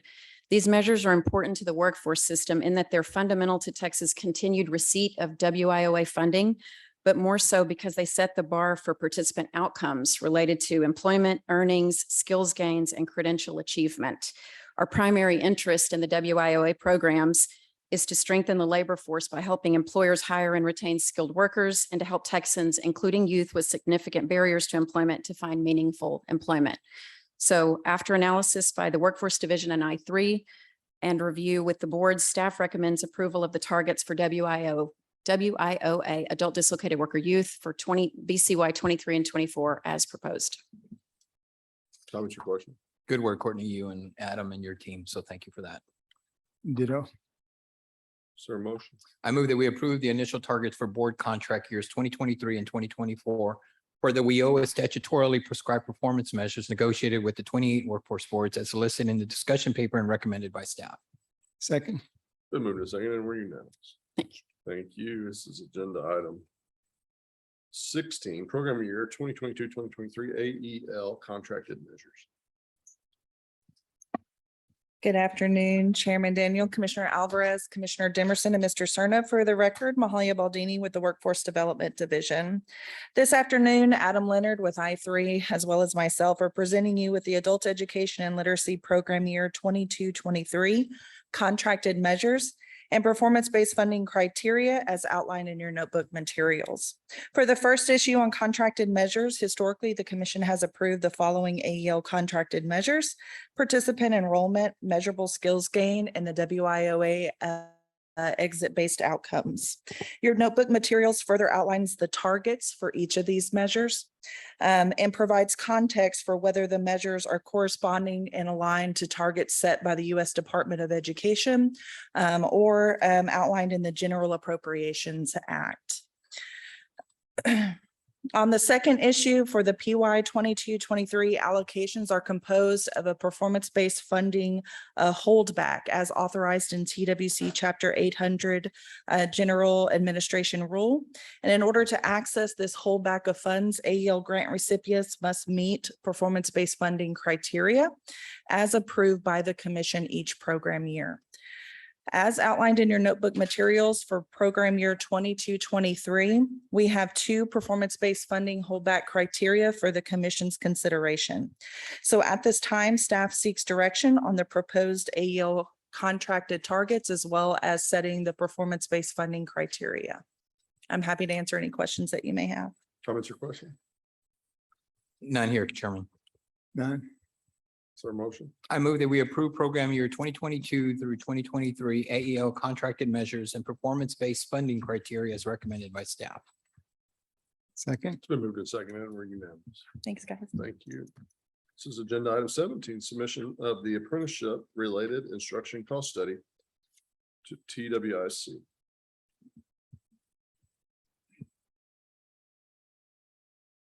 Good afternoon, Chairman Daniel, Commissioner Alvarez, Commissioner Dimerson, and Mr. Cerna. For the record, Carrie Ballast, Workforce Development Division. Per Texas Education Code Section 133, at least annually, the Commission shall prepare and submit to the Texas Workforce Investment Council or to the Apprenticeship and Training Advisory Committee, as designated by TWIC, a report that includes an apprenticeship-related instruction cost study for the most recent state fiscal year. The purpose of the cost study is to report the current funding and cost of the state's apprenticeship training program. At this time, staff seek direction on the submission of the apprenticeship-related instruction cost study for fiscal years 2020 and 2021 to the Texas Workforce Investment Council. Comments or questions? None here, Chairman. None. Is there a motion? I move that we approve and submit the apprenticeship-related instruction cost study for fiscal years 2020 and 2021 to the Texas Workforce Investment Council. A second. It's been moved and seconded and we're unanimous. Thank you. So agenda item 18, late refund penalty rate for career schools and colleges. Good afternoon. For the record, Carrie Ballast at Workforce Development Division. Texas Education Code Section 132 requires a career school or college to pay student refunds within a 60-day period. Failure to do so requires the career school or college to pay a late refund penalty rate. The section also requires that the Texas Workforce Commission annually establish this penalty at a level sufficient to act as a deterrent to the retention of refunds. The current 250% rate has proven to be effective in encouraging career schools and colleges to pay students refunds in the required timely manner. At this time, staff seeks direction on the establishment of the late refund penalty rate for calendar year 2023, requesting that it remain at the current annual rate of 250%. Comments or questions? None here, Chairman. None. Is there a motion?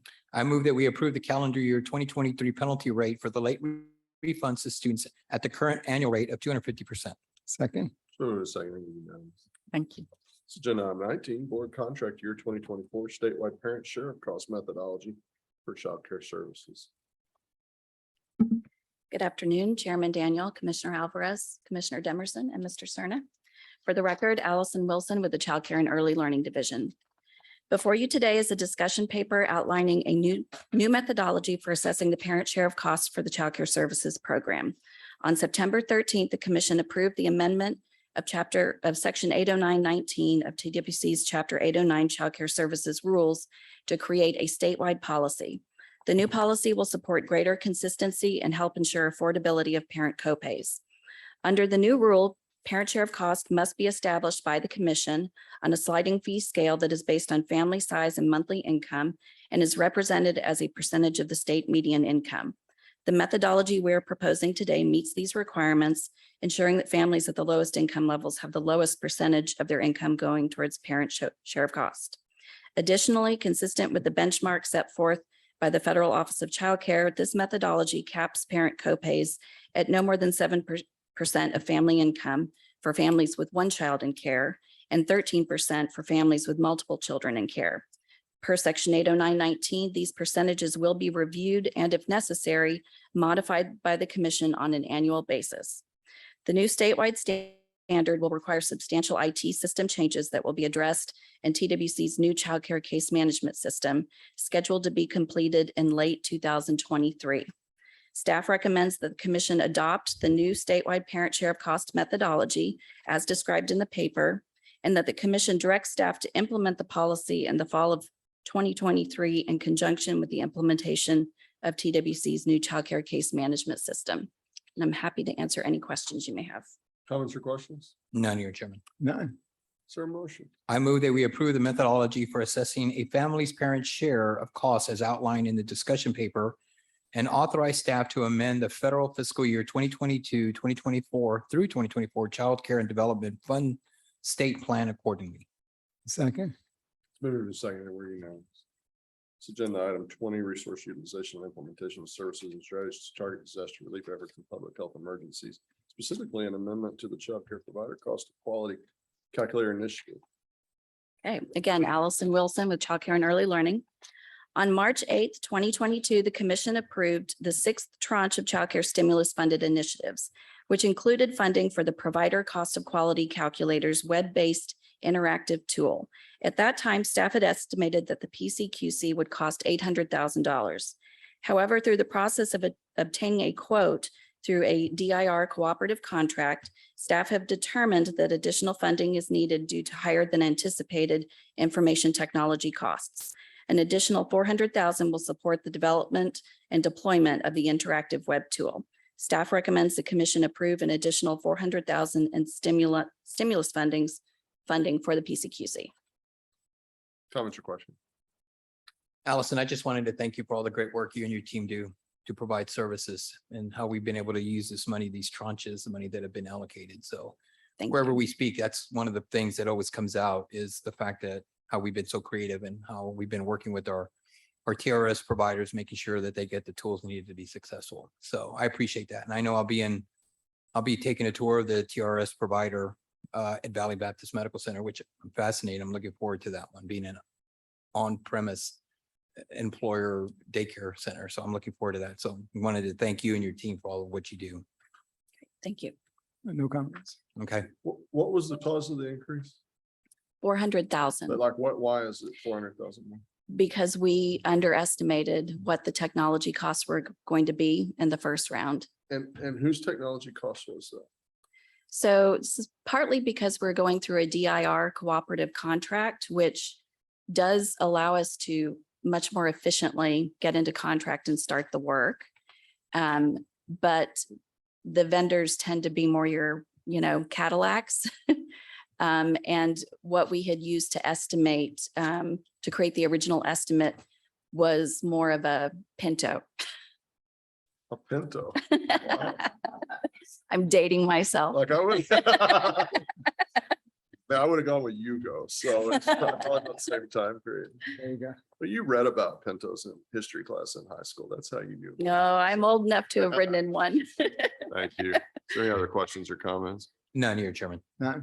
Is there a motion? Chairman, I move that we approve the 400,000 additional child care stimulus funding to the Provider Cost of Quality Calculator Initiative as described in the discussion paper and recommended by staff. Second.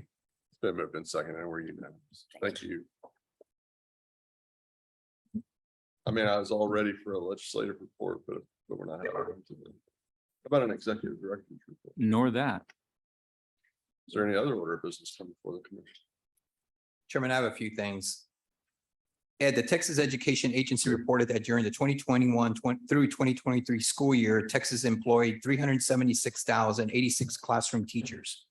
Nearly 12% left the profession that same year, which has an increase of about 10% in recent years. In 2021, more than 8,600 teachers retired, about 1,000 more than the year before. As you know, I recently met with Brazosport College and Brazosport ISD. Brazosport College has their occupational standards approved this year, had them approved this year by the Department of Labor for the occupation of K through 12 teacher, and they are seeking assistance in implementation of their teacher apprenticeships. I know that Dallas College also has a K through third teacher apprenticeship and would probably have similar interests. Yet I would like staff to explore using apprenticeship expansion funding or other sources to determine if these very important teacher apprenticeships can be supported. So sometime back in September, we provided Brazosport College with an enriched ED pathway support letter acknowledging the shortage of teachers. I have here the reimagined teacher pathway. This is the work that Carrie Ballas, her team, and Desi have been working with Department of Labor and Brazosport. They have an apprenticeship program, one of the few in the country. The United States Department of Labor has their credentials acknowledging that, one of the few in the country that are doing that. And so I'm looking at ways to explore that. So if you could do, again, whether it's through the expansion money, not wanting to make sure, I want to make sure that we don't increase Desi's workforce load, but if there are other opportunities for us to use funding, I think this is a true tri-agency initiative that would take place, and there's a lot of interest in what we're doing to address the shortage of teachers. Next, as you know, next week we will be celebrating Apprenticeship Week. We have a kickoff. There's one for you, Chairman, and one for Commissioner Demerson. These are push cards indicating that we will be celebrating Apprenticeship Week starting on the 15th. As we know, TWC will be implementing 3 apprenticeship programs as an agency. Les has one in his department. HR has one with Jerry White, and of course, we have one with Dr. Hall, Dr. Heather Hall, who will have a couple of our apprentices here in this very room, and we're going to be signing this. Hopefully, we'll be signing the standards that day for at least one of theirs. We have visitors from from Dallas Department of Labor that will be present. I want to acknowledge the great work that Desi and of course, Courtney and all the folks that deal with and Carrie Ballas, all the work that they've done to implement and to support expanding apprenticeship programs, not only in this area, but around the state of Texas. And so we'll be traveling all next week, ending up in Georgetown and with 2 employers that are going to be signing their standards that day. And I think they're in injection molding. So it's the first of its kind as well. Then the third thing is I was asked by a friend of mine named Alex Mead, who has shown interest in figuring out ways how we can encourage young adults. And I think I've had this discussion with Ed and with staff regarding that we already do this, and that is informing seniors about the value of signing up to fill out their FAFSA applications. We may be doing it, but I'm not sure how we're marketing it. And this is one way that Region 1 is collaborating with Texas Workforce Commission, a local bank, who is it? Is the other one RGB Focus and Educate Texas. On Thursday of this week, we will have 300 counselors in Region 1 all together celebrating, encouraging our school districts to implement the value of having young adults, especially those in areas that really need encouragement to fill out their FAFSA.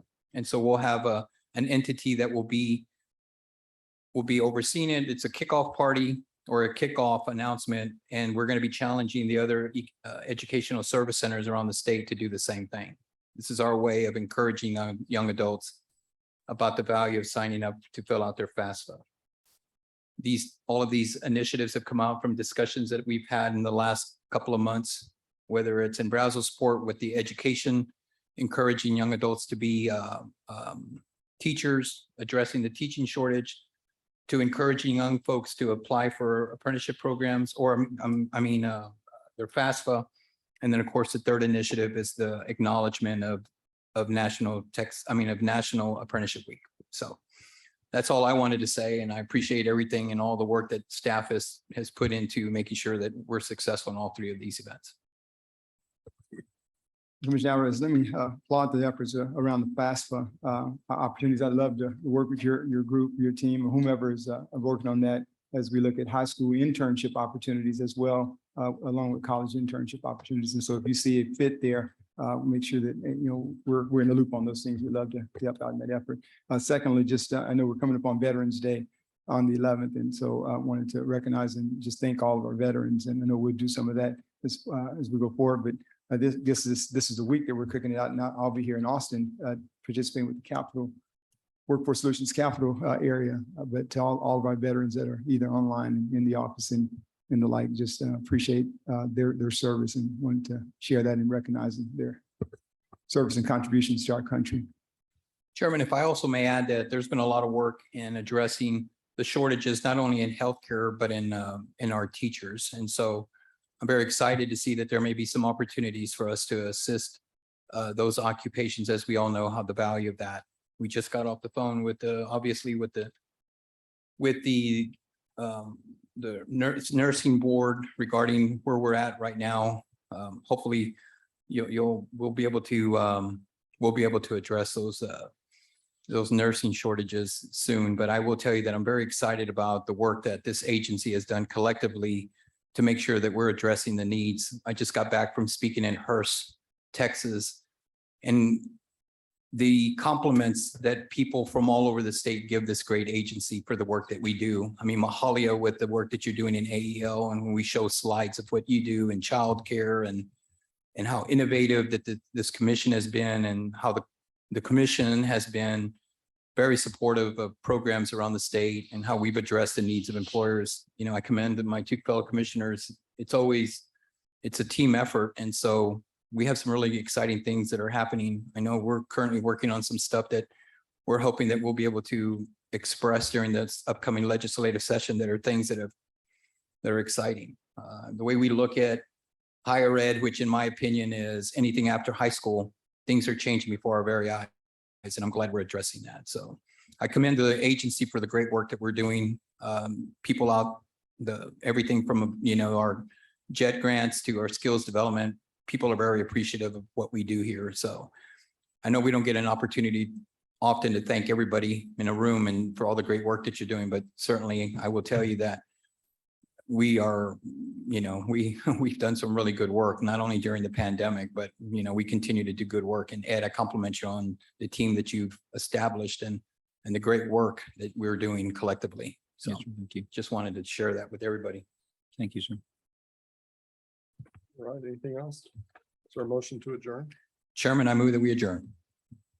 Astros won, second the motion. Yep. The Astros did well. They did win World Series. That's a World Series. That's correct. World In Championship.